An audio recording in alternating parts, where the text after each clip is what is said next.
Boa tarde, bom início de noite a todos que nos acompanham pelo Facebook. Estamos aqui hoje com mais uma live e também no projeto Descomplica Direito. Hoje, com a presença ilustre do doutor Emerson Silveira Mota, que aceitou nosso convite para que nós conversássemos um pouco sobre esse importante tema que é a atuação judicial e o próprio juiz na sociedade. Então, antes de tudo, doutor, eu gostaria de lhe agradecer por ter aceito o nosso convite, por estar aqui disponível hoje e dizer que também é uma satisfação, é um prazer enorme estar na sua presença para que nós possamos conversar de maneira prática, direta, com o pessoal que está nos assistindo no Facebook. Então, doutor, com o senhor a palavra. Olá, Carlos, tudo bom? Eu que agradeço o convite. Nessa pandemia em que a gente não pode ter um contato pessoal com os amigos, sempre é bom poder falar ainda aqui no ambiente virtual. Acho que a internet possibilita que a gente quebre essa barreira da distância, dentro daquilo que é possível, né? É um prazer revê-lo também, tivemos a grata satisfação de trabalhar por um bom tempo no Juizado Especial de Tramandaí. Na época, eu como juiz-presidente do juizado e o Dr. Carlos como conciliador, exercendo as suas atribuições lá. Então, é um prazer rever o amigo e estamos à disposição aí para, de uma forma informal, responder aquilo que for possível, né? Aquilo que for possível.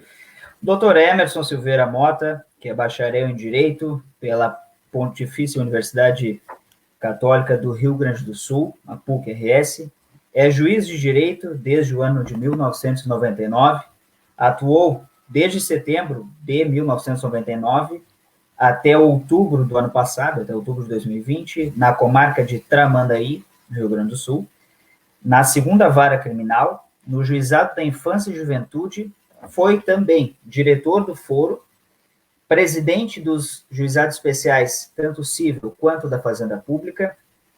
Também atuou como juiz eleitoral da 110ª Zona Eleitoral da comarca de Tramandaí. Atualmente é titular da segunda vara civil da comarca de Osório, exercendo cumulativamente a jurisdição por substituição nas comarcas de Palmares do Sul e Gravataí. Uma longa experiência na magistratura, doutor Emerson, e sempre bastante presente, né, na sua atuação. Doutor, antes de tudo, eu gostaria de lhe perguntar, que talvez seja óbvio, né, mas me diga uma coisa, como que o senhor escolheu a carreira primeiro do direito? Como que o direito entrou na sua vida? Como que o senhor decidiu, então, ir para o ramo jurídico? Sabe, Carlos, até eu gosto quando me fazem essas perguntas, né? Porque talvez a minha resposta vai fazer com que muitas pessoas se identifiquem com isso, né? Eu não nasci premeditado ao direito, nem com um sonho de estudar direito, nem tampouco de ser juiz. A vida foi me levando a isso, sabe? A minha história, eu trabalhei até, digamos, aos meus 23 anos de idade, mais ou menos. Eu trabalhei desde muito cedo, comecei a trabalhar com 13 anos de idade. Eu trabalhava com esporte. Eu dava aulas de tênis. Então, não nada a ver com direito, né? Aí chega num determinado momento da vida que a gente tem que escolher. Terminando o ensino médio, na época o segundo grau, que faculdade vou fazer? Vou estudar educação física para fazer a mesma coisa que eu já faço. E aí entrei no vestibular para direito, tipo, pensando, olha, direito tem um leque muito grande de profissões, pode ser que eu goste de alguma, pode ser que não goste de nenhuma. Sim. E tal. Como óbvio, levei pau no primeiro semestre da faculdade, né? Porque bem-vindo ao mundo real, onde é que tu pensa que tu tá, sabe? Aquela coisa assim. Mas aquele choque inicial me botou na realidade e a gente seguiu. O que acontece foi o seguinte, no decorrer da faculdade de Direito, eu comecei a gostar do direito. E tu vê, a própria vida tinha tudo para não me encaminhar para o direito. Eu sempre fui muito bom de exatas. de matemática, de física, Sim. sabe? E daqui a pouco eu caio na humanas, certo? Opostos. Oposto total. E aí, no curso da faculdade de Direito, eu fui começando a me achar. A primeira experiência que eu tive com o direito propriamente dito foi negativa. Eu atuei no SAJUG da PUC, Serviço de Assistência Judiciária Gratuita, onde eu tive a oportunidade de fazer audiência na posição de advogado e não gostei, sabe? Eu não gostei dessa coisa de você ter que defender algo que você não acredita porque é o direito do seu cliente, e muitas vezes o advogado sabe disso, ele está ali, ele sabe que o cliente dele não tem razão, mas ele vai defender o direito do cliente dele porque alguém precisa defender e é a função dele, e faz parte do jogo. Até que eu descobri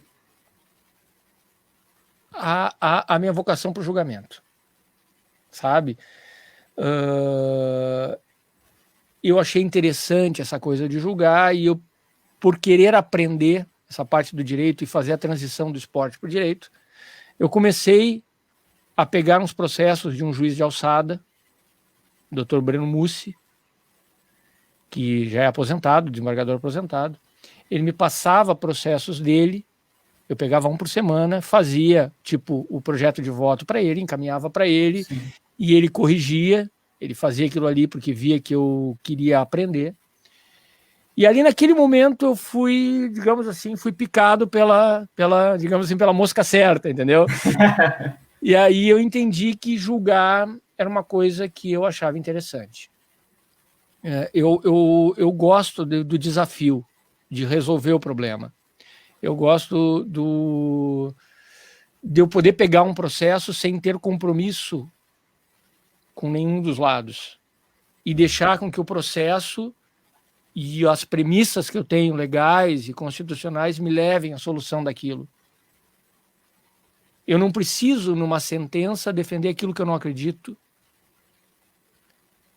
Anos mais tarde surgiu a oportunidade de eu trabalhar, e aí vem aquelas coisas boas da vida, que quando tu procura coisas boas, as coisas boas começam não só as coisas boas, mas as pessoas boas também começam a surgir na tua vida.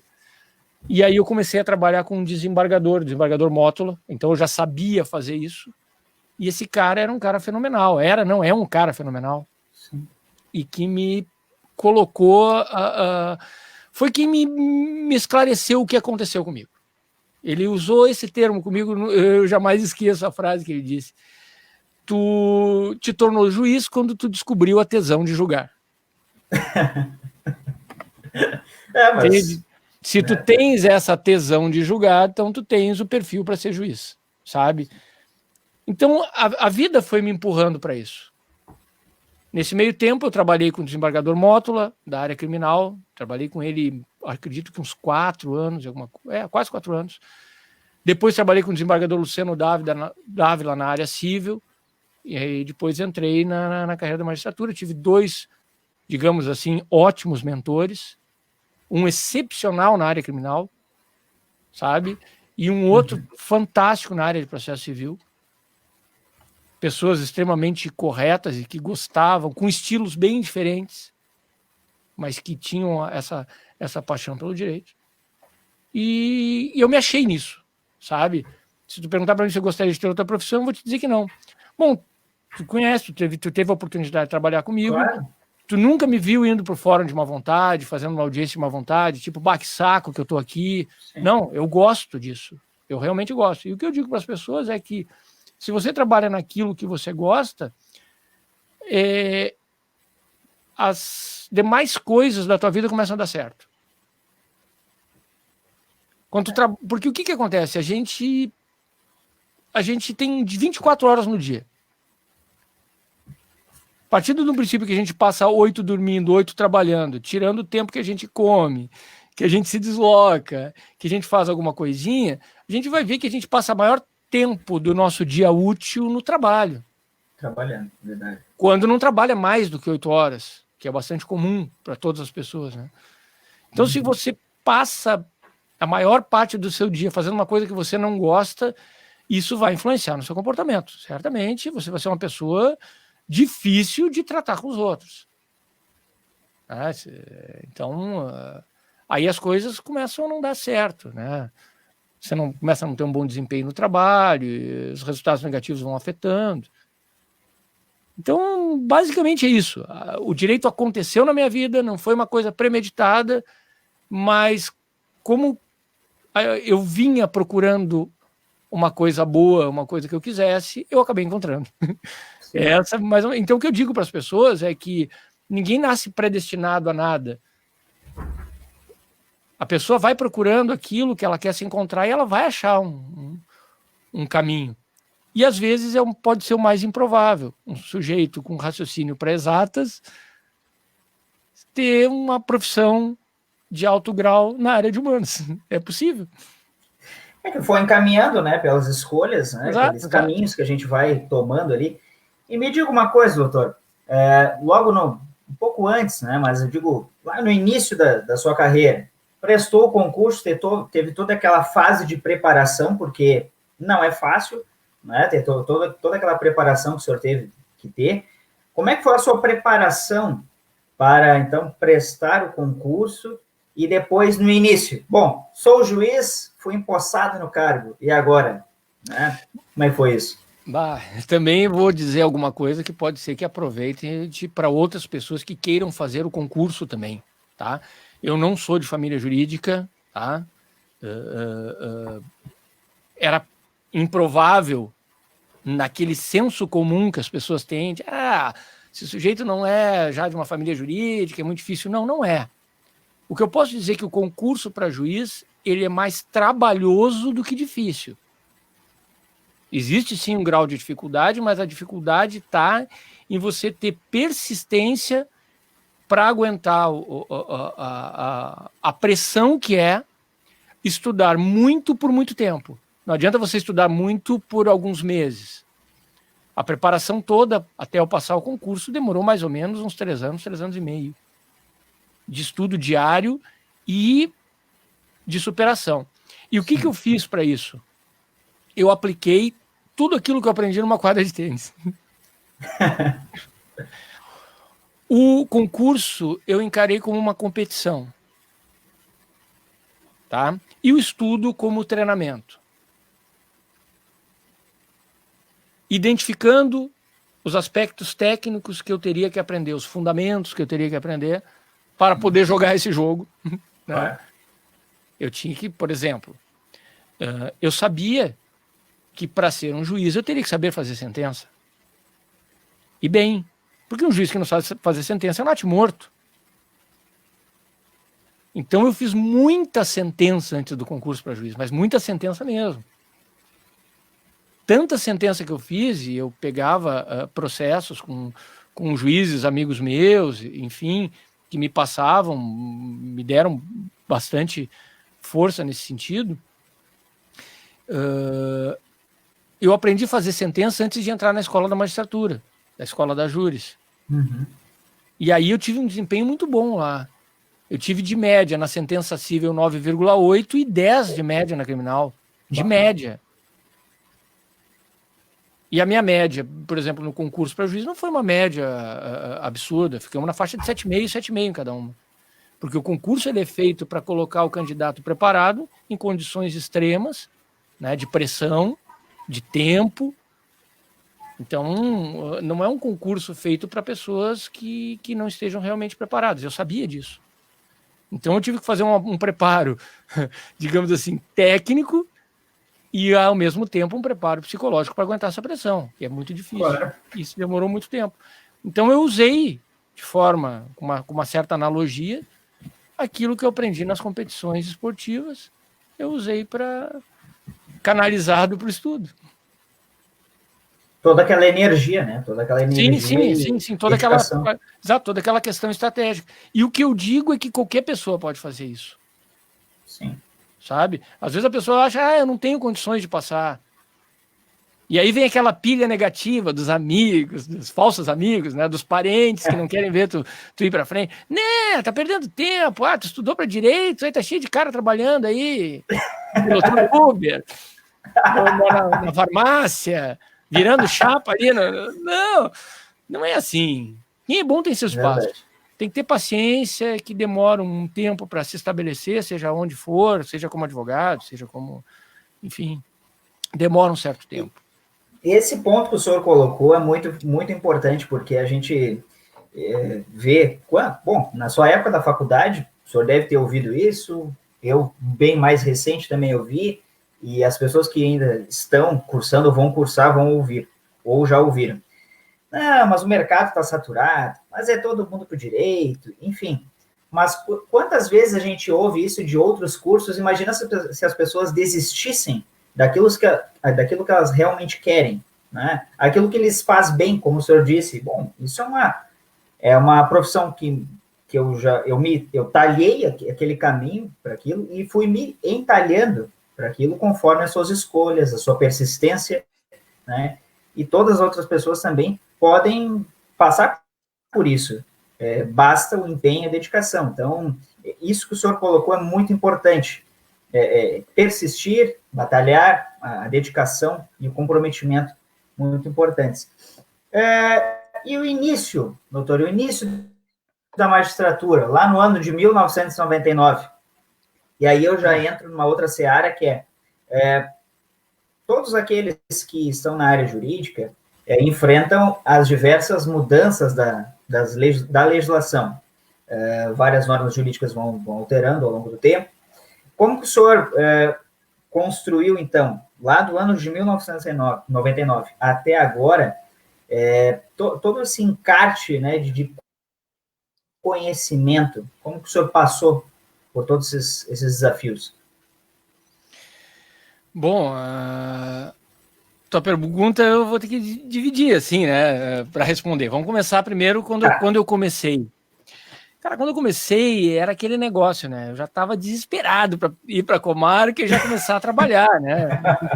Sabe? A melhor coisa do mundo. Eu fiquei dentro do fórum até 11 horas da noite. Saí de lá e fechei o fórum na época, porque já a chave davam para nós. Enfim, claro. Aquilo ali era tudo que eu queria na vida, entendeu? Era Sim. Tudo que eu queria ali. Já pegar, já chegar lá e já sair trabalhando. E foi o que eu fiz.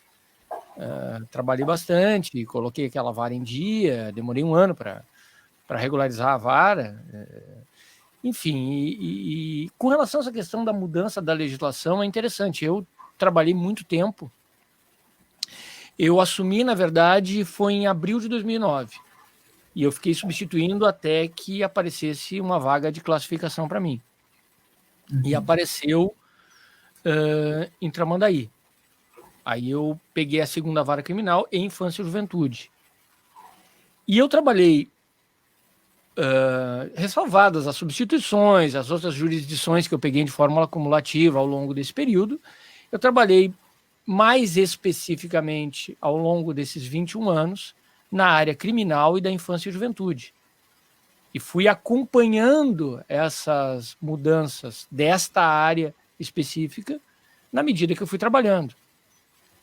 E aí, essas mudanças de legislação fazem com que a gente permanentemente tenha que se adaptar a essas mudanças.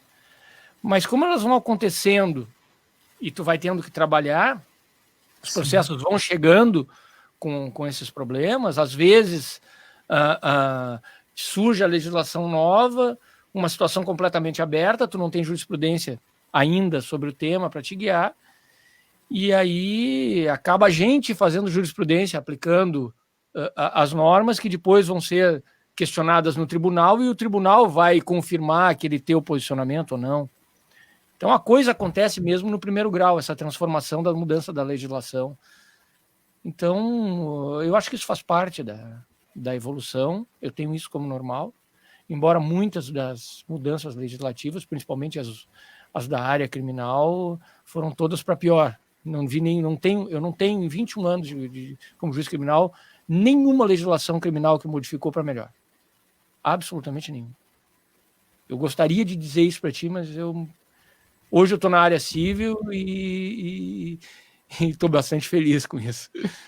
Embora seja a área que eu mais domino, seja a área criminal, pela experiência de quase 25 anos lidando com isso, mas realmente a parte criminal está muito ruim aqui no país. E me diga uma coisa, doutor, talvez até a resposta seja óbvia, mas talvez pelo seu olhar não seja tão óbvia assim.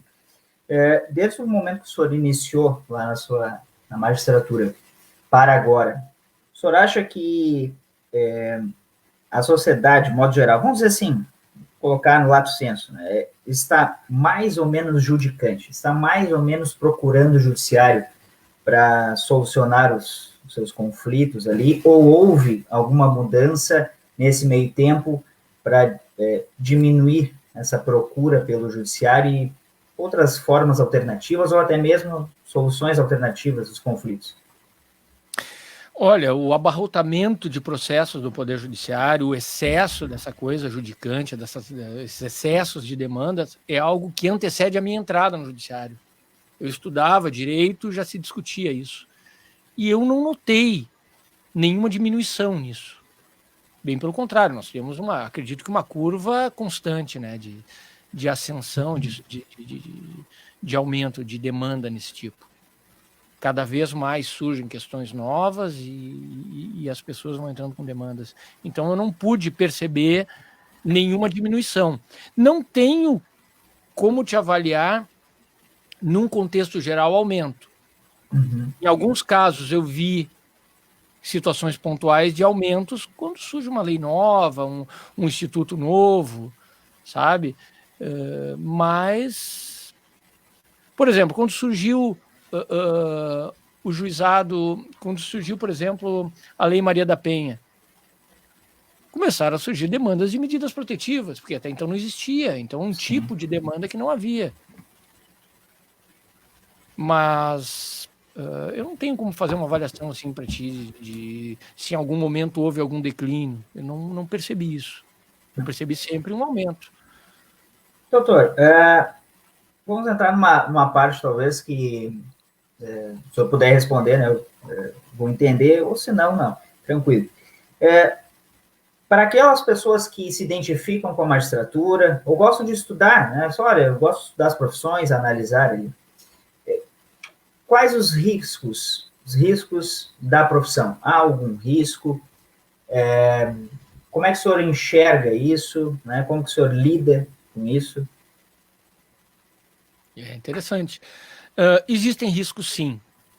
Existem riscos, sim. A partir do momento que se você investe uma pessoa de um poder decisório que pode interferir diretamente na vida dos outros, no patrimônio dos outros, na liberdade dos outros, existe risco, sim, sabe? Porque nós trabalhamos, o que acontece? O juiz ele trabalha com o descontentamento das pessoas, sabe? Você é um advogado, defende o interesse do seu cliente contra um outro advogado, colega seu, que está defendendo o interesse antagônico, o interesse de outro cliente. Claro. E ali no meio está o juiz. Se ele julgar a seu favor, lhe der a procedência da ação, o senhor e seu cliente vão ficar felizes. Mas a outra parte vai ficar inconformada, vai recorrer. O contrário, mesma coisa. Eles vão ficar felizes e o senhor e seu cliente infelizes. Se o juiz der uma sentença parcial, ambos vão ficar infelizes. E às vezes as pessoas não processam isso muito bem. As pessoas não conseguem entender que o juiz, na verdade, ali ele representa o Estado, ele não é a pessoa dele contra a pessoa do fulano. E acha que o juiz deu aquela sentença contra ele, por algum motivo ou outro. Por mais que o juiz bote no papel o fundamento legal, o fundamento jurídico da decisão. Então a gente trabalha com descontentamento e as pessoas lidam com esses descontentamentos de formas absolutamente imprevisíveis, em alguns casos. Então, principalmente os juízes que trabalham na área criminal estão sujeitos, sim, a ameaças, a ataques. Nós temos casos de juízes assassinados, sabe? Tivemos o caso de um desembargador com o carro que foi metralhado. Quer dizer, existem situações que colocam o juiz e a sua família em risco. Um juiz que cuidava de processos de tráfico na fronteira com o Paraguai ali, o sujeito morava no fórum, a família não estava nem no estado, o cara morava no fórum e vivia de segurança, com segurança.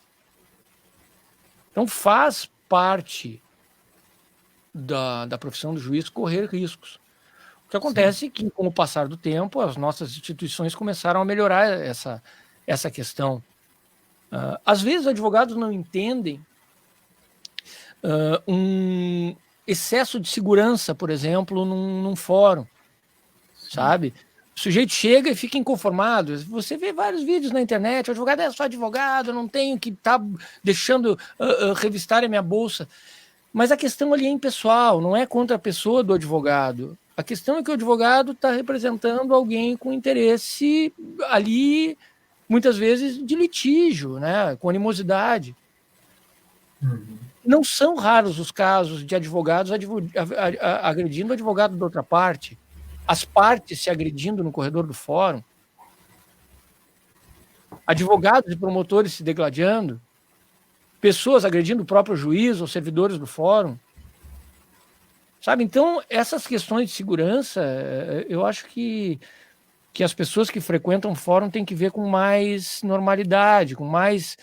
sabendo que aquilo ali é uma restrição, é um desconforto para a gente passar ali numa revista, mas é também uma garantia que a gente tem que o outro também vai passar por ali e não vai entrar com uma arma, coisa assim, e atentar contra a tua vida numa sala de audiência. E às vezes uma ação, uma audiência, por exemplo, de violência doméstica, pode acontecer um resultado trágico, como aconteceu numa comarca em que um sujeito pegou a juíza, colocou álcool no corpo dela e queria colocar fogo. Então, existem riscos dentro do fórum, fora do fórum. Existem sim, faz parte da profissão.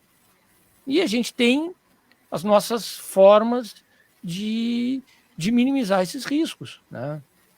Mas o que eu posso dizer, assim, da minha experiência pessoal, é que se você é uma pessoa que não tem nenhuma postura que possa fazer com que a sua imparcialidade seja questionada, ainda que você dê uma decisão contra uma pessoa e ela vendo que aquilo ali tem um embasamento legal, e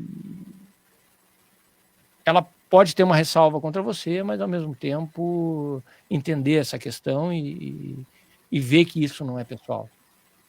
Mas a tua pergunta é pertinente.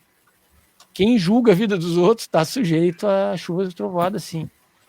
Verdade. De fato, doutor. E eu vou continuar aqui, mas antes, vamos ver o pessoal que está nos acompanhando aqui e que mandou os seus recados. Primeiro, o doutor Matheus Pereira. Dali, boa tarde, boa noite, Matheus. Obrigado por estar nos acompanhando. É uma honra e satisfação. Doutor José Roberto Madruga, boa noite. Abraços, forte abraço, Madruga.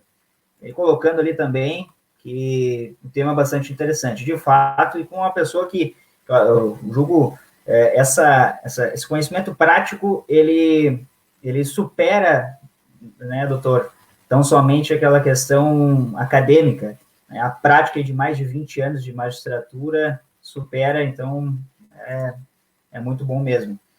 A dona Rosa Fernandes de Souza, ela comentou que o senhor é bom de guitarra também. Foi um comentário da dona Rosa. Doutora Carla Spencer, boa noite, parabéns pela live, ótimo tema. Boa noite, Carla, muito obrigado por estar no seu contato. Primeira dama. É verdade. É verdade. Mary Pereira, também acadêmica do direito. Boa tarde, rapazes. Acompanhando a live e curtindo muito. Mega beijos. Um beijo. Saudade, Mary. Muito obrigado por estar nos acompanhando aí. O Júlio Dimer comentou, os melhores. Não sei, o doutor Emerson é fera, então deixo para ele esse título. Mas aqui ninguém está competindo com ninguém, né? Não tem melhor nem pior. Bate-papo. Andréa Martinez, boa noite. Boa noite. Com grande conselheira tutelar, trabalhei com ela há muito tempo. A mamãe, né? Só mamãe. Doutor Albino, parabéns pela iniciativa. Obrigado, doutor. E cumprimentos ao doutor Emerson pela disponibilidade. Ó, doutor. A Elaine Brasil comentou ali na sequência. Boa noite, parabéns pela live. Obrigado, Elaine, também por estar nos assistindo. Tem mais um comentário aqui da Mary, quanto assim. Doutor Emerson é uma pessoa inspiradora. Gosto muito de todas as suas falas, tanto nas salas de aula, nas audiências às quais assisti, e agora, ó, doutor, lembrando das suas passagens lá pela Unicenec, né, o convite do professor Renato, e parabéns, Martinez, poxa, muito obrigado, Mary, muito obrigado mesmo. É isso aí. A Josiane Tristão. Parabéns aos envolvidos. Obrigado, Josiane. Doutora Vanessa, boa noite, doutores. Boa noite, doutor. Obrigado por estar nos assistindo também. Mais outro comentário, André Rezende. Parabéns, excelente entrevista. André, um grande abraço. Obrigado por estar nos assistindo. E, de novo, André, prazer em ter a oportunidade de assistir essa live com ambos e parabéns a ambos. Muito obrigado de novo pelo comentário, a minha mãe, André. Bom, doutor, então, continuando aqui. Talvez o senhor vá me responder que é a pandemia, mas eu quero que o senhor esqueça a pandemia e daí eu vou lhe perguntar. Se o senhor puder responder, claro. Qual o maior desafio que o senhor teve até hoje, tá, na carreira da magistratura? Qual o maior desafio que o senhor enfrentou? E não vale a pandemia, porque a gente está vivendo a pandemia ainda, então não vale. Cara, o que eu vou te dizer? Desafio... é difícil, cara. Tem vários, né? A gente tem, às vezes, processos complicadíssimos. Mas eu acho que o mais difícil, assim, que eu tive que trabalhar, embora eu tivesse visto muitos processos, e muitos processos complexos na época que eu trabalhei no tribunal a esse respeito, sempre foi muito difícil trabalhar com crimes envolvendo abuso sexual, principalmente com crianças. Então, isso sim envolve um contexto que vai além do conhecimento da lei e da técnica jurídica. Envolve a necessidade de conhecimentos psicológicos, a gente tem que se socorrer de profissionais de outras áreas para esclarecer essas questões. Então, é o mais difícil a gente poder trabalhar com isso. Digamos que esse é o maior desafio do juiz criminal, pelo menos para mim, sempre foi muito difícil. É diferente de você pegar um processo de tráfico de drogas, que é uma questão tranquila, você vai pegar uma apreensão de drogas, você vai ver a destinação daquela droga, se era para tráfico, se era para uso próprio, a autoria daquilo. É uma coisa muito mais objetiva de análise. Agora, quando a gente tem, por exemplo, uma vítima de abuso sexual com 2 anos de idade, e você tem que saber se aquilo ali realmente aconteceu, você tem 2 problemas.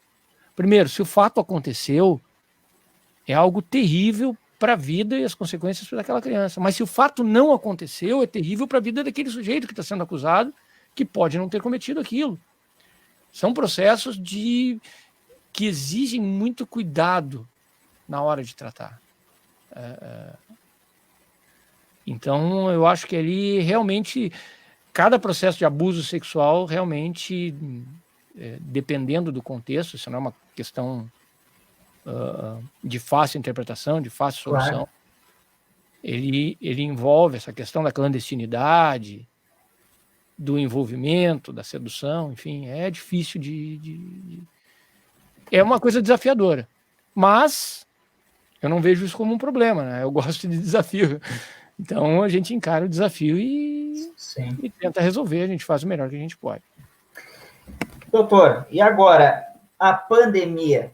A pandemia que ainda estamos vivenciando, né, nos pegou aí lá desde o final de fevereiro do ano passado, início de março, e estamos ainda tentando nos adaptar. O judiciário, com bastante presteza, enfim, tomou todos esses cuidados e ainda todos nós estamos nos adaptando.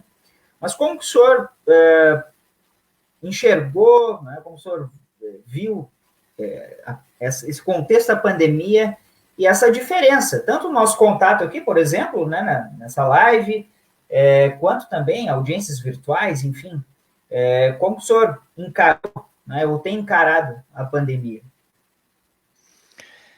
Olha, essa tua pergunta tem um espectro muito grande assim de abordagem. O fato é que essa questão da pandemia modificou o contexto mundial. O mundo já está quase há um ano com restrição de contatos pessoais, né? É uma coisa mundial. Então, o que eu torço é para que isso aí acabe de uma vez, porque as pessoas estão adoecendo com isso, sabe? A falta do contato pessoal, a falta do abraço, é uma coisa complicada. Eu fiquei muito tempo sem ver meu pai. Ele deve estar até assistindo aí. E num determinado momento eu recebo a notícia que ele teve um infarto e que ia para uma mesa de cirurgia numa situação grave. E eu já meses sem ver ele. Quer dizer, podia ter perdido meu pai sem ver ele. Tipo, eu me mudei de casa e meu pai não conhecia minha casa. Tipo assim, não posso morrer sem ver a tua casa, sabe? Esse era o papo que rolava, sabe?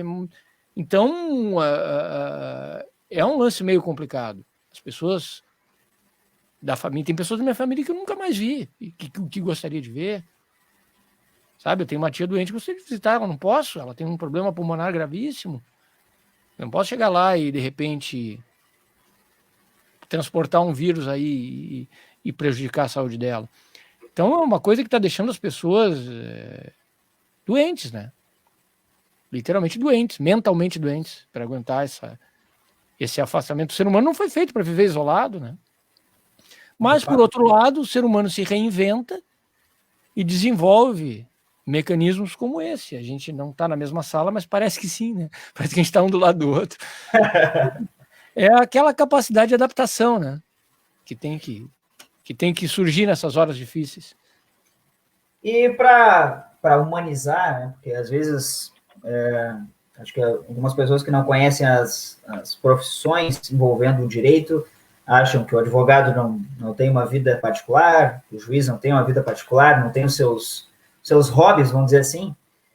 O que o senhor faz para desestressar um pouco? Porque, de fato, né, todos os fatos são estressantes, não só a nossa atividade, o senhor como magistrado, enfim, os advogados, promotores, mas também a vida cotidiana. O que o senhor faz para dar uma relaxada e, enfim, voltar com a cabeça arejada para essa grande função que o senhor exerce? Já pergunta sabendo a resposta. Claro, né? Todo mundo sabe aí que eu sou músico, que eu gosto de tocar. Na verdade, eu toco guitarra, violão desde os 8 anos de idade. Eu tô com 48, faz 40 anos que eu sou músico. É uma coisa que eu curto isso aí bastante. É um hobby que eu tenho e é uma coisa que me possibilita ter contato com outras pessoas de outras áreas, estudar outras questões, outras coisas bacanas, assim, mas por gosto próprio, né? Não por... A minha profissão é o direito, a gente não mistura as coisas, sabe? Claro. No direito eu sou profissional, na música eu sou amador. Assim como no esporte também, eu gosto de esporte, enfim, acho que uma atividade física, uma atividade artística ajuda a pessoa a superar as pressões do dia a dia e exercita o corpo e um outro lado do cérebro, digamos assim. Eu gosto muito. A música, para mim, é uma companhia. Doutor, nós recebemos uma pergunta aqui da doutora Vanessa. Opinião sobre a atuação dos juízes nas audiências virtuais que estão sendo postadas nas redes sociais. Necessário ou invasão na atuação do juiz? Acho que quer se referir à gravação das audiências, a doutora Vanessa. Então, está ali a pergunta. A pergunta dela tem um espectro também muito grande, assim, para responder da maneira que ela colocou. Uhum. O que eu posso te dizer é o seguinte, desde o momento em que eu recebi na minha sala de audiência uma câmera, a partir desse momento eu comecei a gravar todas as audiências do início ao fim. Eu não começo uma audiência sem ligar a gravação e eu só encerro, eu só desligo a câmera depois que encerrou a audiência. Porque a gravação, às vezes eu vejo advogados querendo, né, brigando com juízes que querem eles filmarem. Nunca aconteceu isso comigo, porque eu filmo a audiência do início ao fim. Sim. E se acontecer no advogado querer filmar com o celular dele, diz, olha, doutor, só se o senhor queira registrar minha cara, né? E ela não é bonita, então vai estragar a sua câmera. Porque não tem sentido nenhum. Eu tenho a audiência gravada do início ao fim. E essa gravação da audiência já me livrou de vários problemas, sabe?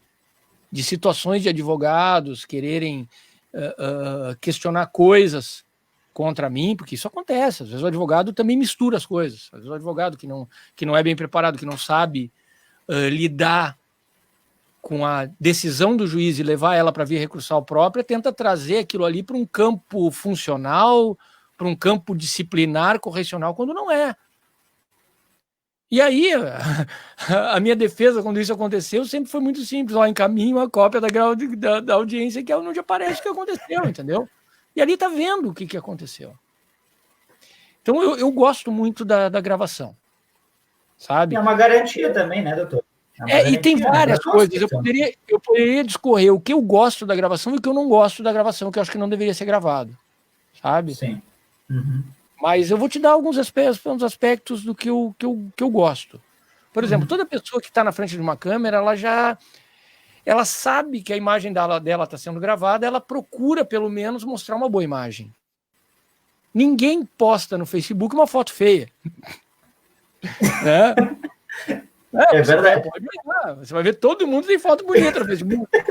Nem que tem que trocar de filtro. E aí, tem recurso para isso. O cara bota a melhor roupa, né, e tal. Então, porque hoje as pessoas cuidam da sua imagem. Então, a partir do momento que está gravando, isso faz com que as pessoas fiquem um pouco mais contidas, coisa que não acontecia nas audiências que não eram gravadas. Também isso eu acho uma coisa positiva, sabe? Com relação ao que é colocado na internet, aí eu já vou te dizer que eu não gosto. Aí eu acho que a internet virou um tribunal de exceção. Eu me lembro quando começou o Orkut. Puxa, Orkut. ICQ. Lembro de quando começou essa questão da comunicação virtual. Era algo diferente. Havia menos pessoas na internet. As pessoas estavam preocupadas em divulgar suas coisas. Daqui a pouco houve um excesso de exibição. Mas hoje o problema que tem no Facebook, por exemplo, não é o excesso de exibição das pessoas. É o excesso de julgamento. Toda pessoa que tem um perfil no Facebook, ela se sente juiz. E ela escolhe quem ela quer julgar. E aí existe uma questão muito grande entre um juiz e um juiz de Facebook. Eu só sou juiz do meu processo. Eu só julgo processos. Eu não julgo pessoas. Importante. O seu cliente, se cair num processo comigo, ele vai ser julgado, não a pessoa do seu cliente, vai ser julgado o processo dele. Qual é a acusação que tem contra ele, se aquele fato foi provado. Eu não vou julgar se o seu cliente é bom ou ele é mau. O que acontece na internet é a coisa pior do mundo. É pessoas julgando outras pessoas sem ter autoridade para isso. A questão é que as pessoas, quando vão para a internet, pensam, quem sou eu para julgar a conduta de um juiz?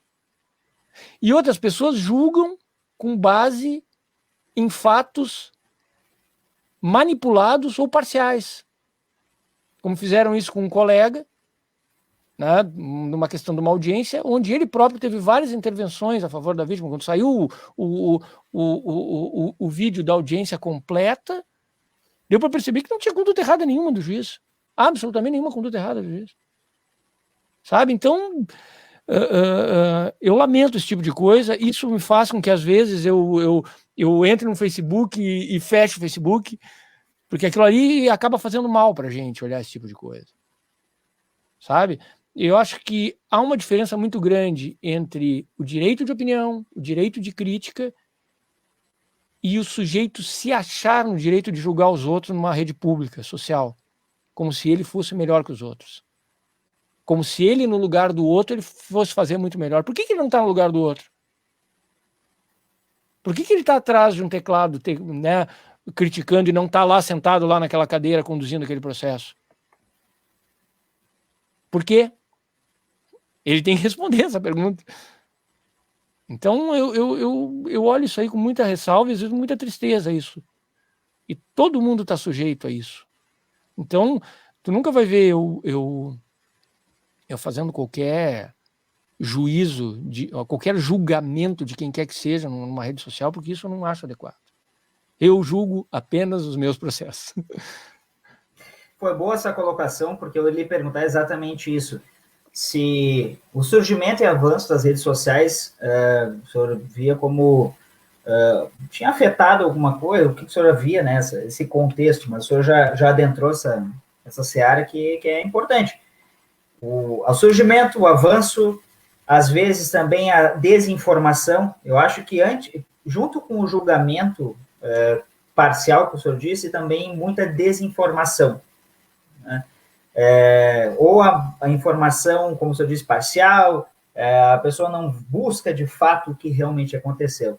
Então, nós vemos pessoas mais estressadas, né, e o distanciamento que a pandemia trouxe, na verdade, só revelou aquilo que as redes sociais já estavam colocando, que é se distanciar das pessoas em si, né?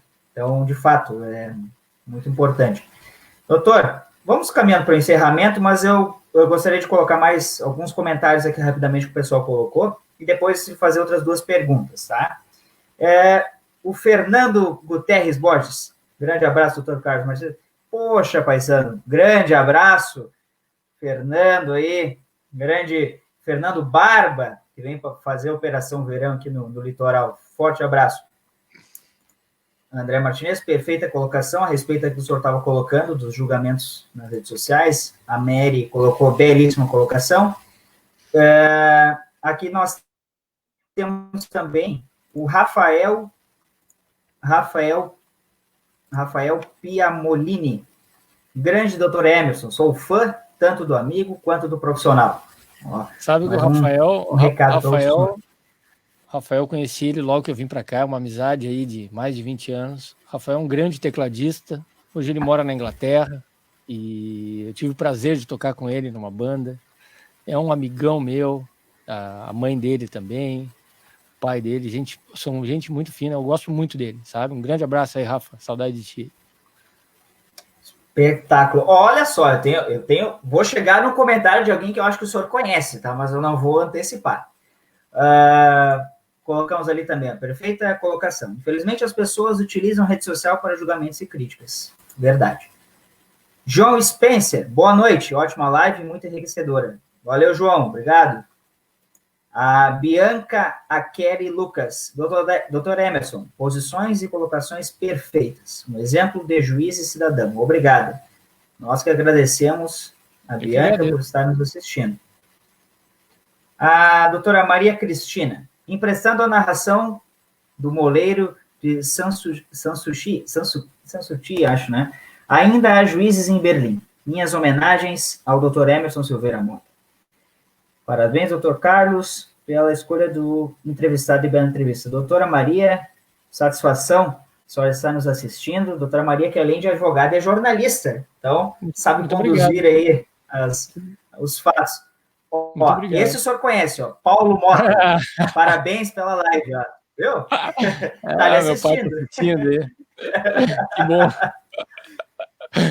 Aí assistindo. Muito obrigado, seu Paulo, por estar nos assistindo. É uma honra, uma satisfação imensa. Viu? Não é só a tua mãe assiste, meu pai assiste também, né? Então, viu? Família. Ó, Diana e Fábio Dávila. Parabéns pela live. Isso, a Day é minha assessora. Trabalhamos junto a tarde inteira também nesse mesmo esquema. Ela lá na casa dela, eu aqui. A Jusmara Piamolini, parabéns, muito bem explicado. A Jusmara é a mãe do Rafael. A mãe do Rafael. É uma querida, adoro ela. Está aí nos assistindo também. Mas veja só então, doutor, colocando esse fato, né? Há uma aproximação, o senhor acredita que deve haver uma aproximação, mesmo com a equidistância que é necessária, mas do juiz à sociedade? O juiz deve estar próximo da sociedade? Sim, certamente. Eu acho que existe um mito assim em cima do juiz. A gente tem que saber separar duas coisas, tá? O cargo e a pessoa. Quando as imagens se misturam, você mistura o personagem com o ator. E, na verdade, são coisas distintas, né? O que acontece? Eu, numa sala de audiência, eu sou uma autoridade. Mas não é o Emerson a autoridade é o juiz. Se você olhar a Constituição Federal, você vai ver o seguinte, que o juiz de direito é um órgão do Poder Judiciário. Assim como é um tribunal, exatamente nesses termos que um juiz de direito é descrito na Constituição Federal, um órgão do Poder Judiciário. Ele é o Poder Judiciário presente, ele é um poder de Estado, naquele momento que ele está investido naquela função. Mas não que a pessoa do juiz seja alguém poderoso. Não. A pessoa do juiz agora separa. É uma pessoa de carne e osso como qualquer outra, tem seus gostos, tem suas atividades, tem a sua família, tem seus problemas, como todo mundo, sabe? Então, tem que se desmistificar essa impressão que as pessoas têm. Às vezes um temor reverencial, e às vezes a própria pessoa, o próprio juiz, ou a própria pessoa que tem um cargo importante, ela veste aquele personagem e leva ele para fora do fórum, se tornando, às vezes, uma figura até caricata. Sabe? Você não pode ser um juiz na sua casa, com sua mulher, com seu filho, sabe? Sim, claro. Ah, imagina, em defesa inicial, porque... sabe? Não tem cabimento. Isso posto? Não tem cabimento. No momento que você está exercendo a profissão, sim, você tem que ser formal, você tem que falar a linguagem jurídica, você tem que saber tecnicamente aquilo que está fazendo. Mas fora daquilo ali, não. Então, há nas duas pontas, às vezes, né, uma mistura das estações, digamos assim. Sim. Eu sou juiz? Sim. Tenho orgulho de ser juiz? Sim. Dentro do fórum eu sou juiz? Sim. E faço valer a autoridade com toda a plenitude que ela tem que ser respeitada e com a responsabilidade que tem que ser exercida? Sim. Mas isso não significa que eu tenha que exigir que me chame de doutor na rua. Eu não faço isso.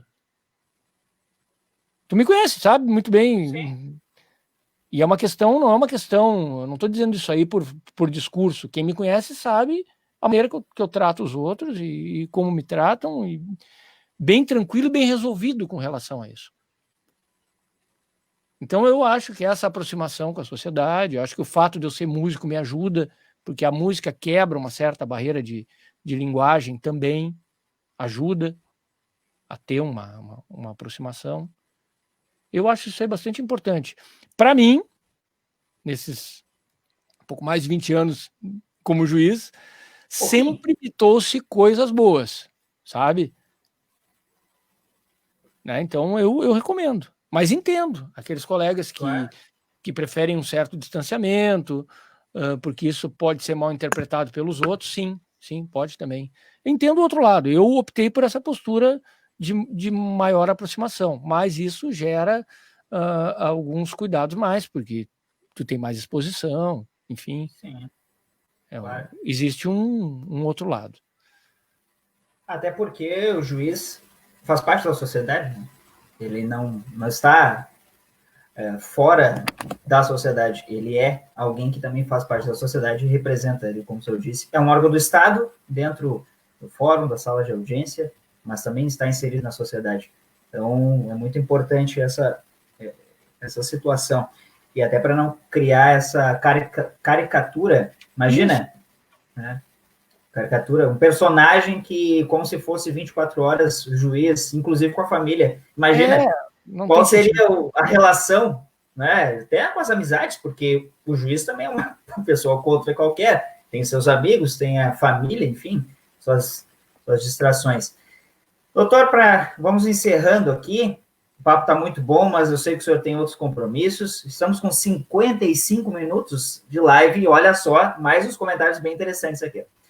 Paulo Renato Lopes, um abraço, parabéns pela live. Paulo, muito obrigado por estar nos assistindo e acompanhando aí durante esse período.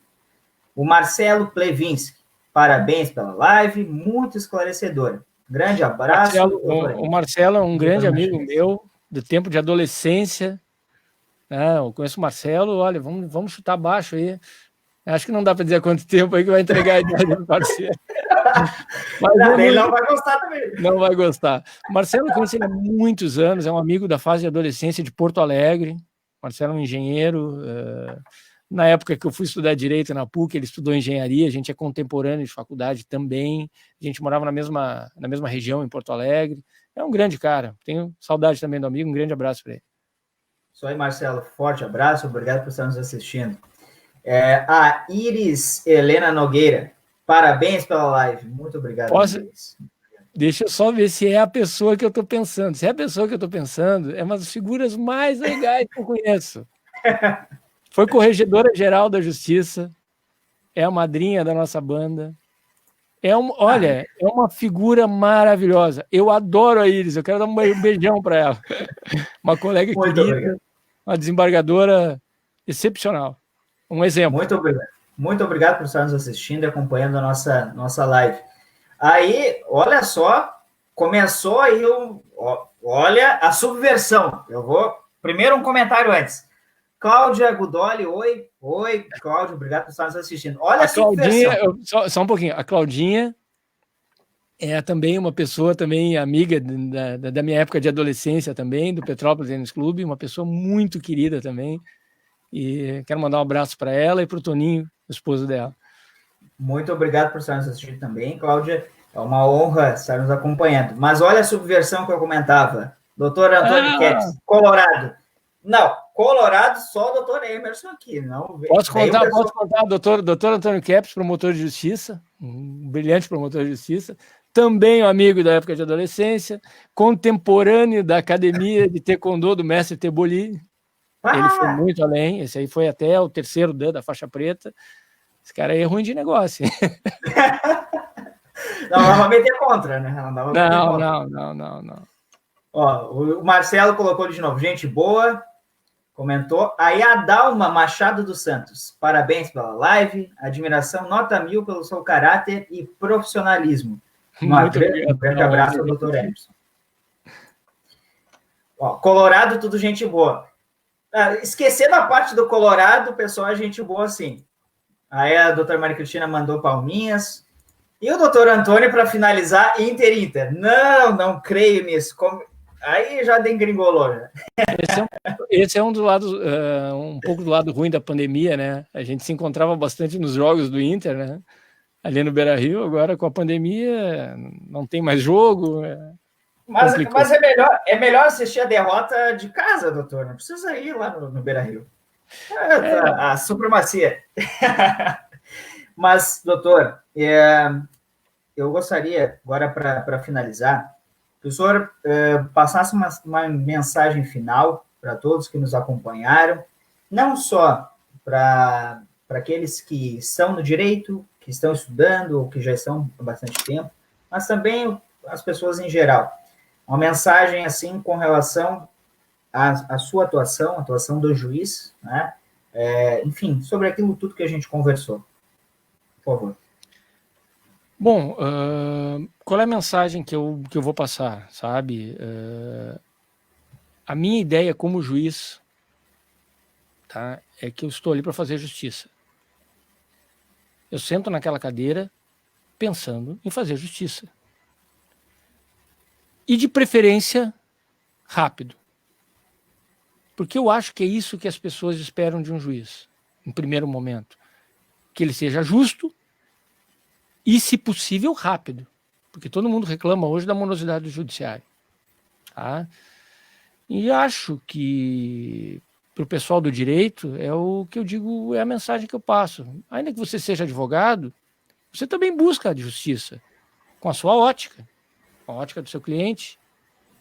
Se você é promotor de justiça, você também busca a justiça na ótica do seu cliente. Então a gente tem que entender que o ambiente do Poder Judiciário é um ambiente de busca de justiça, não um ambiente de fomentação de conflitos. Eu vejo, infelizmente, que um grande número de processos que caem na área civil, agora falando não só da questão criminal, vamos falar um pouco da área civil. Sim. Eu vejo pessoas querendo utilizar o judiciário como instrumento para atingir o outro. E nós não podemos permitir que um instrumento de justiça seja usado como uma arma para agredir os outros. Um instrumento de agressão. Nós estamos ali para pacificação social, para resolver os conflitos dentro daquilo que é realmente possível. Então, aquela pessoa que acha que num processo judicial ela vai conseguir, eu vou entrar com um processo para ele ver. Não, tu está procurando o lugar errado. Não é ali. O processo não é para isso. O processo é para recompor as questões.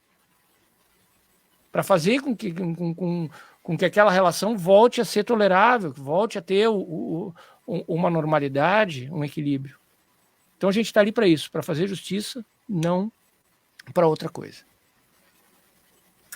Doutor, quero expressar de novo minha satisfação. Uma honra estar conversando com o senhor já há todo esse tempo, esse carinho do pessoal aí nos assistindo também, e dizer que inspiro bastante na sua atuação, naquilo que tivemos ali, o tempo né, ali, principalmente no Juizado Especial, né, de conseguir lhe acompanhar e conversar e entender muitos aspectos que sob a sua visão da prática, são muito importantes. Eu acredito que a forma como o senhor lida, como o senhor leva a magistratura, não só por esse gostar, mas por querer aproximar, é isso que a gente busca também, e por isso que a gente faz aqui dessas conversas. Então, quero lhe agradecer novamente pela sua disponibilidade e pelo seu tempo aqui durante essa live. Tá?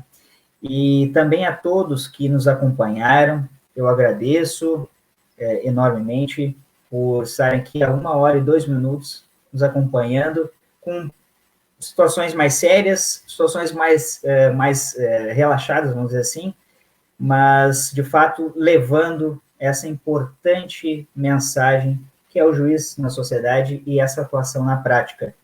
Então, acompanhem lá também, vai estar disponível depois no canal no YouTube Descomplica Direito. A todos, uma boa noite. Doutor Emerson, um forte abraço, continue nessa pegada aí que, de fato, é inspiradora, tá? Carlos, muito obrigado pelo convite, um grande abraço, muito sucesso para ti e para todos que estão nos ouvindo, tá bom? Um grande abraço, muito obrigado. Um abraço, feito.